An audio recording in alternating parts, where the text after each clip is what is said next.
ดีทุกคนทักทายสบายดีย้ำค่ำๆทุกคนบางช่วงหัวแรงตอนเย็นน่ะฝนตกทุกคนเลยฝนตกแห้งเพราะว่ามันอ่อนมันเอาเบิดมือมันนี่นะเขาไปตัดเข่ามาเขาเมาไม่ให้เขาแล้วก็เขาก็มาในเทียงเลยทุกคนประมาณบาง4 โมงเลยฝนตกทุกคนเลยวันนี้ก็เป็นมื้อวันจันทร์วันที่21เดือนเมษายนทุกคนวันนี้พาทุกคนมาหาเราก้านเขียดตอนอิดไปสิไปก้านอยู่รักษามแต่ว่าพลอยู่รักษามบ่ตกทุกคนเลยรักษาม15บ่ตกก็เลยบ่ได้ไปมากับพี่อ้าย2 คนโอ้คนไปทั้งคนเลยพี่อ้ายผู้ที่เพิ่นมาแต่กรุงเทพนะทุกคนเพิ่นมาจากไทยนั่นแหละเรื่องไปหาอยู่หากินนี่ยกให้เพิ่นเลยนะไปมันคือจะแจ้งว่า ไปเดี๋ยวลุยทุกคนเขาได้เขียด2-3 โตละยังแถวตีนบ้านก่อนเขาจึงเลาะไปแถวนาคันว่ามันบ่มีแถวตีนบ้านนะมาแล้วโตนึงโอ้หันกบห้องสนั่นอยู่โอ้โหสปริงมันดีเลยตอนนี้ทุกคนเต้นขย่อยไปเลย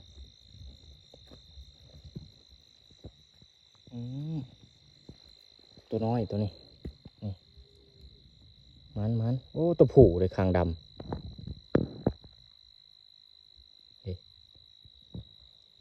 มันอยู่แถวบ่อนเขาเจ้าจุดต่อเพืองนี่แหละ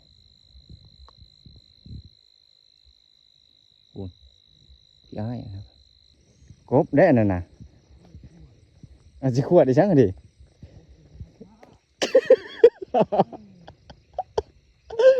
โอ้บ่แม่นนะโอ้ตาใหญ่คักอะลิโนโอ้ยางมันเจียกใส่ตาได้โอ้ตัวใหญ่ทุกคน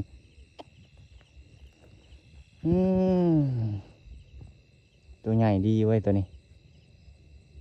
ตัดหัวออกตัดเล็บมันออกคักเลยเนาะพี่อ้ายเอาไหมถือมาไพ่2 หน่วยวะสีชอดแจ้งว่ามันนี่เอา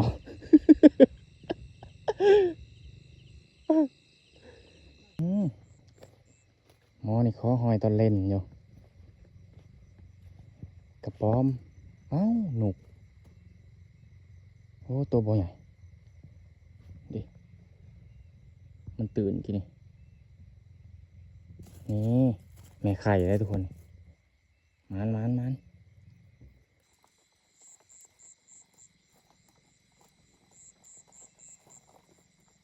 เอาทั้ง2 อย่างเลยทุกคนพอกระป๋อมเอากระป๋อมพอเขียดเอาเขียดนะเหมือนเพิ่นผู้นั้นลงทีบหรอก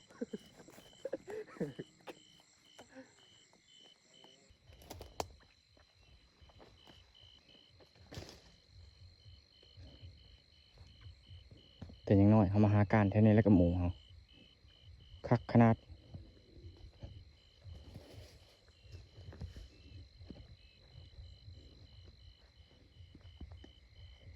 มันจะบางๆไปเลยดิอันนี้ตัวน่ะโอ้ตัวใหญ่เลยเด็กโมนี่คอแดงโมนี่ดิยามนี่มันจะบนอนบังลมมันบ่คือยามหนาวยามหนาวมันจะบังลมเห็นยากเด้มันตัวใหญ่ตัวนี้เอ้าปูนเพิ่นไปนำเขาเลยได้บัดนี้นะ เอาว่าแล้วนะเพิ่นเยี่ยงเพิ่นย่างไปงบๆเลยได้ทุกคนโอ้แซงไพ่ไปน้องเขาเลย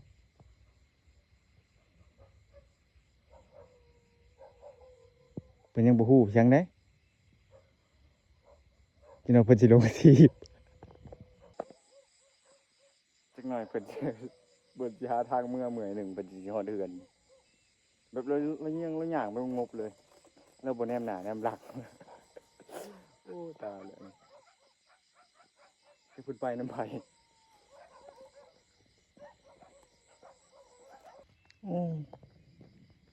ป่านี่พ่อกับป้อมหลายโตเลยทุกคนนี่ตัวนี้ก็ โอ้ตัวน้อยโคตรตัวนี้บ่เอามันน้อยเกินมันนอนปิ่นหัวลงแม่ขนุนหมอกเลยโคตรลายเลยทุกคนเลยบินผึกๆมันกินใบไม้เห็นบอกเป็นป่องเป็นแป่งเบิด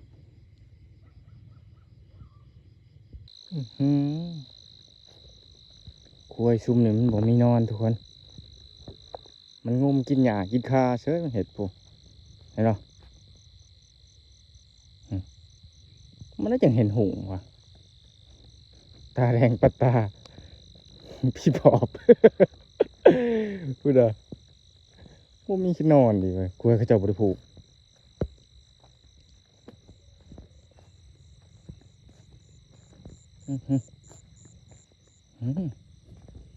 จะเขียดตัวนะ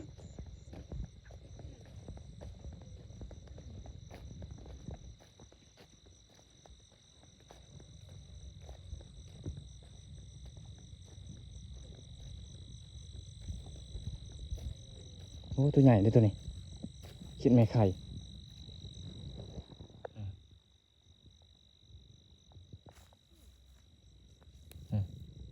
มันเอ้ยายเอ้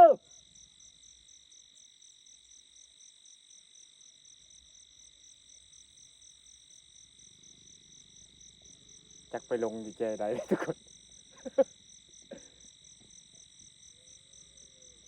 เอ้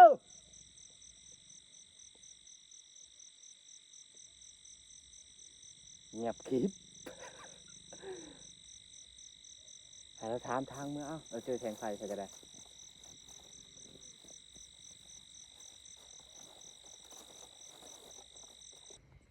บนกระเจ้าจูดต่อเพื่องนี่มันหักโตบ่ใหญ่ออกมาฮอดนาแล้วนี่เข็ดตัวดำตัวนี้นี่เห็น2 ตัวด้วยอะไรเดี๋ยว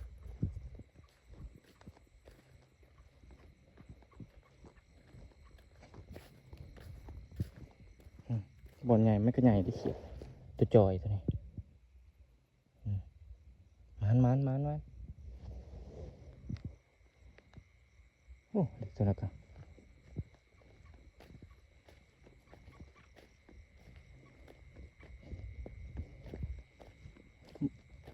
พ่อเรียนติดกันเลยทุกคนเลยโอ้ยมีแหงเด้ลมเย็นมาเลยกลางหลังมันจะเป็นสีเขียวอ่อนนะตัวนั้นกันโอ้เต็มมาใส่แสงไฟด้วยขยับมาใส่เลยหายแล้วตัวนี้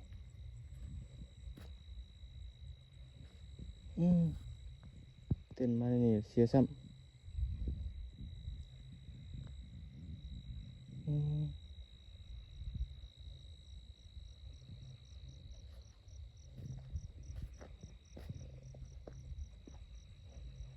เด็กตัวนั้นให้เดียวนี่เก็บ3-4 ตัวเลยนะตัวใหญ่เด้อตัวนี้เป็นตัวใหญ่ดี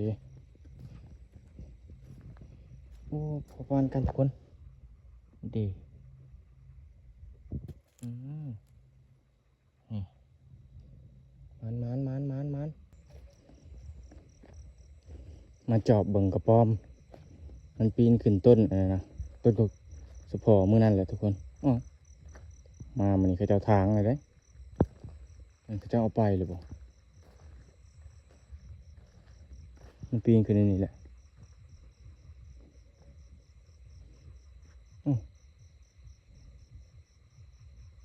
เขาเจ้าเกียมพร้อมเลยได้นี่สิลงไห้ลงนาเลยเขาเจ้าเลยทางไว้ทุกคน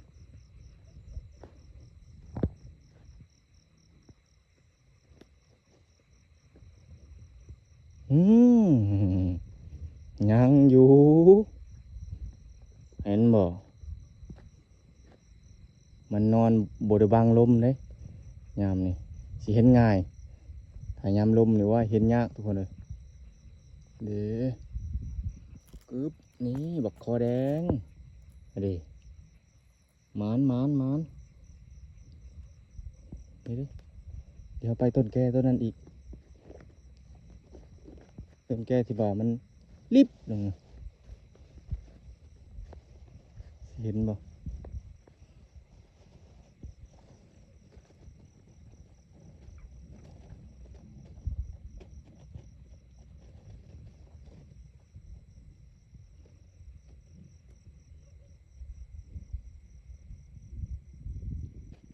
หรือว่ามันง่ายบอดหรือบ่มัน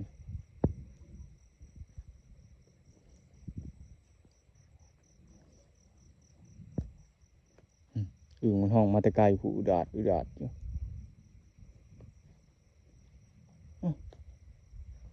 หมอนี่บ่เห็นมันง่ายบอดบ่จักว่า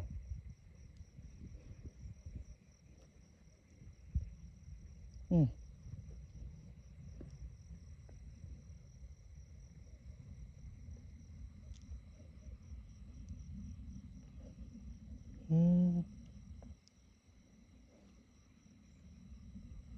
บ่เห็นทุกคนเลยหมอนี่มันง่ายบ่แต่เก่านี่มันนอนต่ำๆแล้วเด้อแซน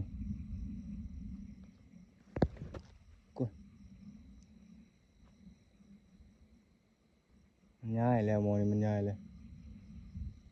ธรรมดานี่มันเห็นเลย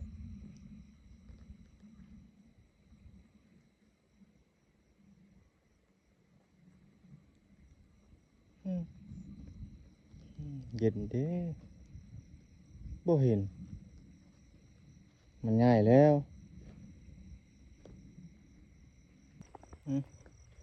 ตาคือใหญ่แท้หมอนี่อุ้ยหมอนี่บอกเอฟใหญ่พี่น้องนี่ไม่เป้งมันตัวนี้ไข่เต็มท้องเลยกึ๊บนี่ไข่ด้วยนี่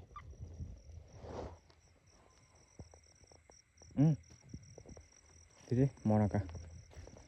ตัวใหญ่ตัวนี้โอ้มันหมุนยุกยิกดูเลยหมุนกับต่อเพื่องเลยได้นี่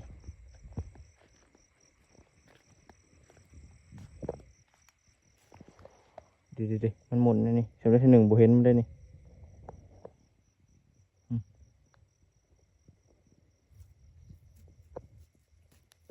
นี่ตัวหูตัวนี้คางดำ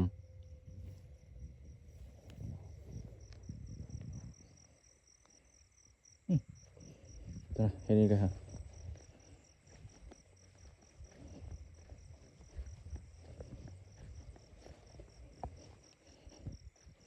ที่เก็บดุเนี่ยเอามาแถวนา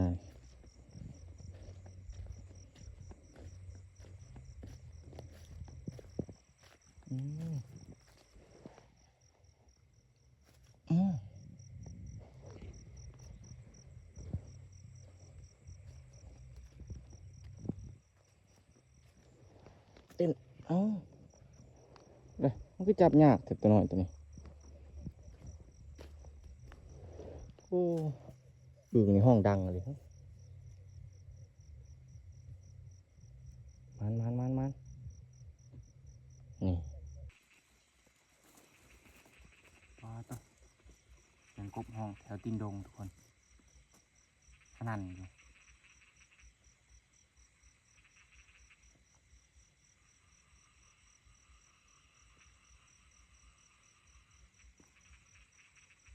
ต้องห้องลายเลย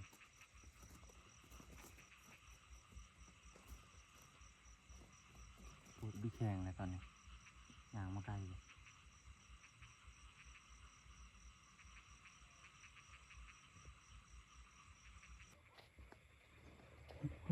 โอ้กบทุกคนกบมันออกมันบ่ห้องนี่ตัวใหญ่ปานไหนตัวผู้ตัวนี้โอ้ตัวเมียกบปีนี้มันได้กบตัวหนึ่งแล้วนี่เสียงเขียดอันนี้ห้องทุกคนเขียดกระตันนี่มันโคมกันเลยนี่โอ้ยนี่งูกินนี่ นี่เขียดอันนี้กินแซ่บได้ทุกคนเขียดกระตันฮะนี่นี่ดิตัวนะครับมันอยู่ในหิมหนองหลายโตดินี่ผูมัน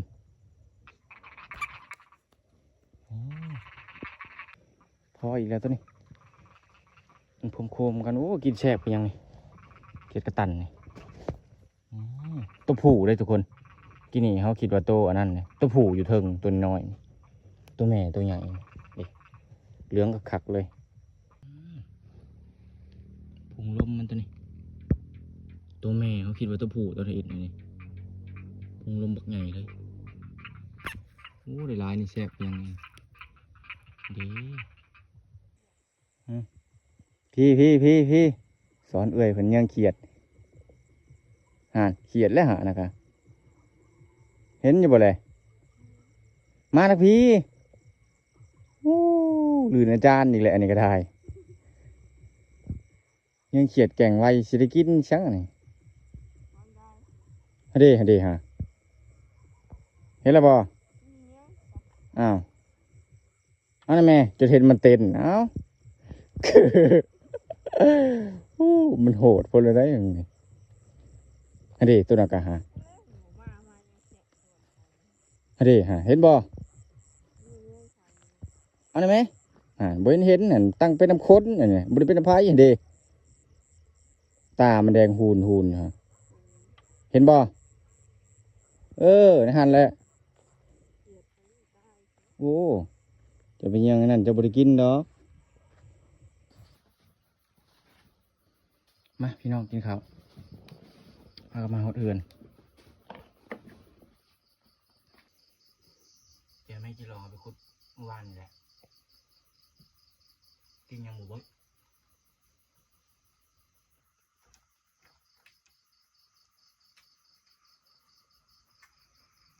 ต้องอยากเข่าอยู่แต่หน้าไปเลยผมให้อย่างลายโคตร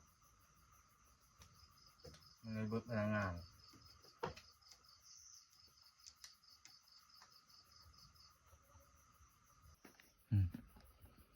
ตอนนี้เวลาบ่าย โมงจีข่าว2 โมงกลางคืนเลยทั้งอย่างแต่8 โมงครึ่ง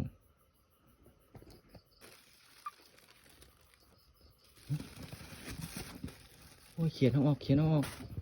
แล้วตายเขียนบริหักขาสัมพี่น้องขุบในนายังบ่พอยังมาขุบกลางคืนอีกเอาเร็วโอ้แม่ไข่ซ้ำเอา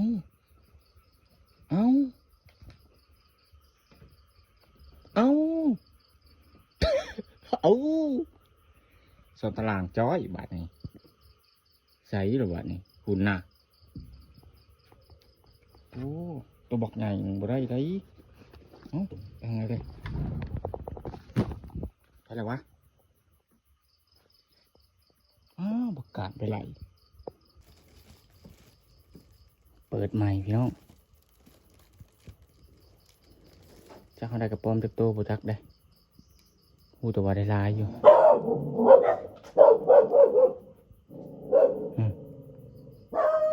มีเขียดลายเติบเลยได้กบตัวหนึ่งเอาอีกแล้ว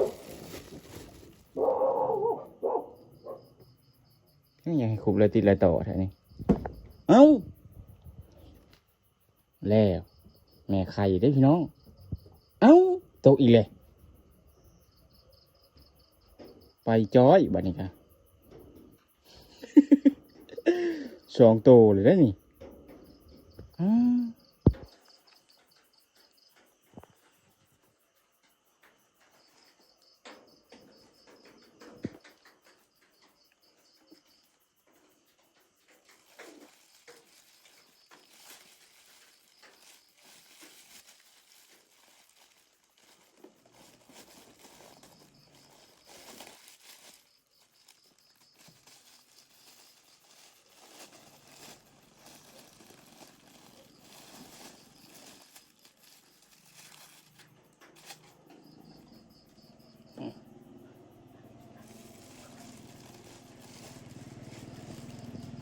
บิ่งใหม่พี่น้อง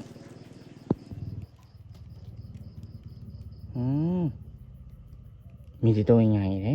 โอ้ของเขาใหญ่ตัวได้นี่มันกระปอมจักได้จักโตปอมได้4-5 โตปอนบ่ถือคือว่าจับเอากระปอมก็ได้ปะไว้นี่ก่อนไปเล่นไปได้เว้ยนี่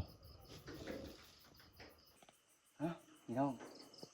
สำหรับคลิปนี้กับคลิปนี้เอาไว้สำนี้พี่น้องพี่อ้ายเพิ่นก็จักไปทางใดเลยไปคนละทีไปแทนเจ้าผีลงทีไปเรื่อยบ่จักเดี๋ยวมื้อนานสิถามเพิ่นว่าเพิ่นไปทางใดแน่นะเพราะว่าเพิ่นเยื่องแล้วเพิ่นย่างไปเรื่อยๆเอิ้นแล้วทางนี้ก็ไปเรื่อยๆนะเจ้าเพิ่นไปทางใดฮอดบ่เห็นเพิ่นไปกับลาวนี่แบบว่าไผคุ้นๆนี่แล้วไปเลยนะแล้วบ่วงหน้าวงหลังนะพี่น้องสำหรับคลิปนี้ก็เอาไว้ชั้นนี้พี่น้องขอเด้อแต่ผมโดยเด้อนะเป็นมือใหม่เลยพี่น้องเลยขอบใจพี่น้องที่เข้ามาติดตามเนาะบ๊ายบายเดี๋ยวพบกันคลิปหน้าสวัสดีครับไปกับสายแจ้งจักเพิ่นสิไปแจ้งจักได้แหละสวัสดี